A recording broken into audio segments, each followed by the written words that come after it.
अस्सलामुअलैकुम ग्रेड 8 बेटा। Today topic is from the biology section और आज हम स्टडी करेंगे इकोलॉजी को, the first chapter of your book. So let's start.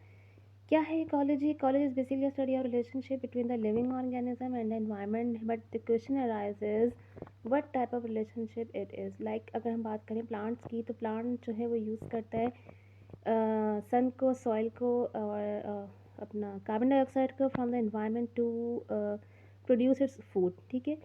और इन रिटर्न वो क्या देते हैं? एनवायरनमेंट में ऑक्सीजन देते हैं जो हम इस्तेमाल करते हैं और लिविंग ऑर्गेनिजम्स को यूज़ करते हैं, एनिमल्स यूज़ करते हैं। तो this type of relationship exist between the plant and the environment. इस तरह के बाकी बहुत से जो रिलेशनशिप हैं जानदारों के अपने माहौल के साथ, वो हम स्टडी करते हैं इकोलॉजी में। Then the next one is the environment. क्या है environment? Environment basically surrounding of living organism. आपके एयर के जो भी मौजूद है वो आपका एनवायरनमेंट या माहौल कहलाता है, उसमें हर चीज़ शामिल हो जाती है।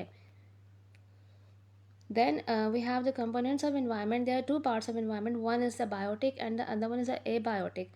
Now the difference between the abiotic and biotic and abiotic will be clear from your next slide, which is the with an image.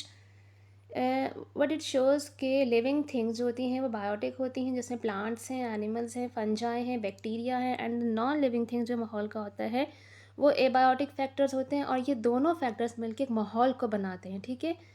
तो नॉन लिविंग में वाटर है, सनलाइट है, सॉइल है, एयर है, टेम्परेचर है। और लिविंग में plants, animals, fungi, bacteria सब शामिल होते हैं। Then organism living in different habitat. अब हर जानदार हर तरह के अलग माहौल में रहता है अपनी अडाप्टेशंस की वजह से। Now the question what is adaptation? Adaptation बेटा ख़ास खसूसियात होती हैं, ठीक है, ख़ास फीचर्स होते हैं जो एक जानदार को कुदरती तौर पर अता होते हैं ताकि ख़ास माहौल में वो सर्वाइव कर सके। ठीक है जी। तो वो उसकी अडाप्टेशंस होती हैं। मिसाल के तौर पे यहाँ पे कुछ एग्जांपल्स हैं। Adaptations of living organism to their habitat. अगर हम बात करें सहरा में पाए जाने जानवर कैमल की, तो उसके पास एक हम्प होता है। ठीक है। उस हम्प में वो पानी स्टोर कर सकता है।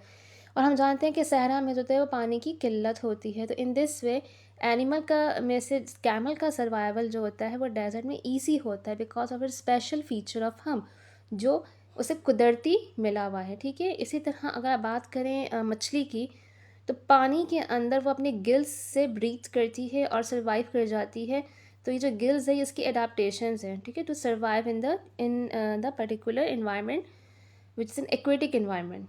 इसी तरह यहाँ पे देखें ये लिखा हुआ है monkey has a long tail for climbing. तो जंगल में रहने के लिए, ख़ुद को शिकार से बचाने के लिए और खुराक की तलाश में मूव करने के लिए इसके पास ये ख़ास एडाप्टेशंस है जो उसको मदद करती है to fit in that particular environment which is the forest. ठीक है।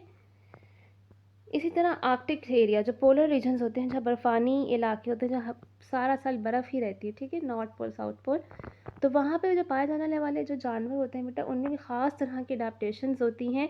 जैसे कि थिक फर हो गया। ठीक है। Blubber, blubber is basically a fat. ठीक है। जो इस तरह के जानवरों में पाई जाती है। और ये जो चीज़ें होती हैं इन जानवरों को प्रोटेक्ट करती हैं from the extreme cold conditions. तो ये क्या है? ये इनके पास एक नेचुरल फीचर्स हैं, ख़ास तरह की कुदरती खसूसियात हैं जो उनको इस तरह के इन्वायरमेंट में ज़िंदा रहने में मदद करती हैं।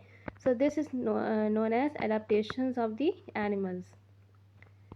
इकोसिस्टम, इकोसिस्टम क्या कहते हैं? प्लेस ऑफ इंटरेक्शन, यानी वो जगह जहाँ पे बायोटिक और एबायोटिक जो है आपस में इंटरेक्ट कर रहा हो उसको हम कहेंगे इकोसिस्टम।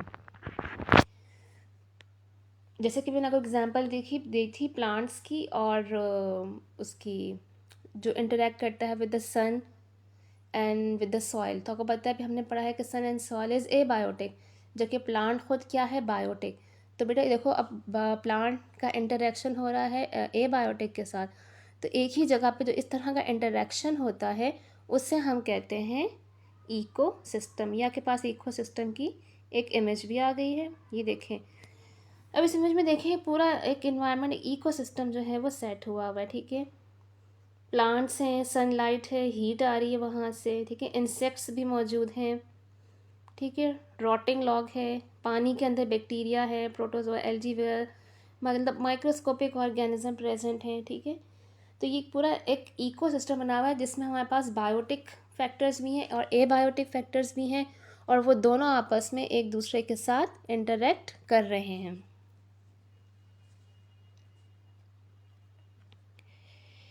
इकोसिस्टम जो होता है वो एक पॉन्ड भी हो सकता है, ठीक है, तालाब, एक बहुत बड़ा डेजर्ट भी हो सकता है। इकोसिस्टम की कोई रेंज नहीं होती। It can be as small as a pond और it can be big like a desert.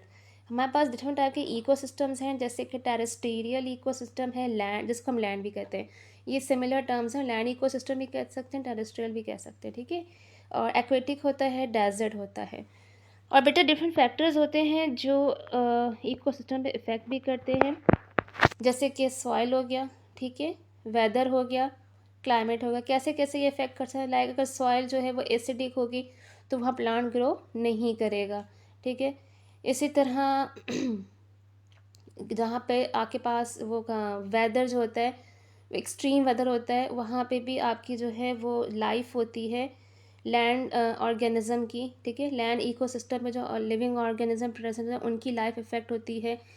Climate change से बहुत सी तब्दीलियाँ हैं, ठीक है, उससे भी हमारी इकोसिस्टम डिस्टर्ब होता है। जैसे कि ग्लोबल वार्मिंग है, ठीक है, ग्लोबल वार्मिंग से एसिड रेन है, एसिड रेन होगी तो पौधे दरख्त सब इफ़ेक्ट होंगे, जब वो ख़त्म हो जाएंगे जो आपकी सॉइल है, ठीक है, वो इरोड हो जाएगी, ठीक है, सॉइल इरोजन हो जाता है कि ज़रख़ेज़ मिट्टी जो होती है वो बह जाती है, क्योंकि आपको पता है दरख्त जो है मिट्टी को जकड़ के रखता है, ठीक है, अपनी जड़ों से। लेकिन जब दरख्त ही नहीं होगा तो ज़रख़ेज़ मिट्टी बह जाती है, ठीक है। इस तरह से जो है आपके जो डिफरेंट फैक्टर्स हैं वो इफ़ेक्ट करते हैं आपके इकोसिस्टम पे। यहाँ हमारे पास जो डिफरेंट टाइप्स के इकोसिस्टम है, नेचुरल में टेरेस्ट्रियल जिसमें ग्रास लैंड भी आता है, फॉरेस्ट भी आता है, डेजर्ट भी आता है, ठीक है। नेचुरल में एक्वेटिक है। एक आर्टिफिशियल इकोसिस्टम भी होता है, जैसे एक्वेरियम होते हैं, घर में एक्वेरियम रखे होते हैं बेटा, वो भी इकोसिस्टम ही कंसिडर किए जाते हैं जो इंसानों के बनाए हुए, ठीक है। क्रॉप फील्ड, खेत वगैरह जो होते हैं, ठीक है, ये भी हमारे पास इकोसिस्टम की ही एग्जाम्पल में आते हैं, बट इट्स मैन मेड। ये आपकी बुक में मेंशन नहीं है, ये मैंने वैसे स्लाइड पे मेंशन कर दिया है कि जो आर्टिफिशियल या मैन मेड इकोसिस्टम है उसमें कौन से एग्जांपल्स आती हैं। तो एक्वेरियम की आती है, क्रॉप फील्ड की आती है, क्योंकि बेटा हम पहले भी हमने ये बात डिस्कस की है कि छोटी से छोटी लाइक पॉन्ड, तालाब, वो भी इकोसिस्टम है, ठीक है। और एक बड़ा से बड़ा जो होता है टेरेस्ट्रियल लैंड या डेजर्ट, ये भी इकोसिस्टम कंसिडर होता है। अच्छा जी, ये 3 टर्म्स हैं, हैबिटेट, कम्युनिटी एंड पॉपुलेशन। इनमें क्या फ़र्क होता है? जब कोई भी एक जानदार एक जगह रह रहा होता है वो उसका हैबिटेट होता है, ठीक है। ऐसी जगह जहाँ जानदार रह रहा हो, the place where organism lives in an environment is termed as habitat. फिर a group of organism of same kind, फिर उसी जैसे बहुत सारे जानदार जब एक जगह रहते हैं तो होती है पॉपुलेशन।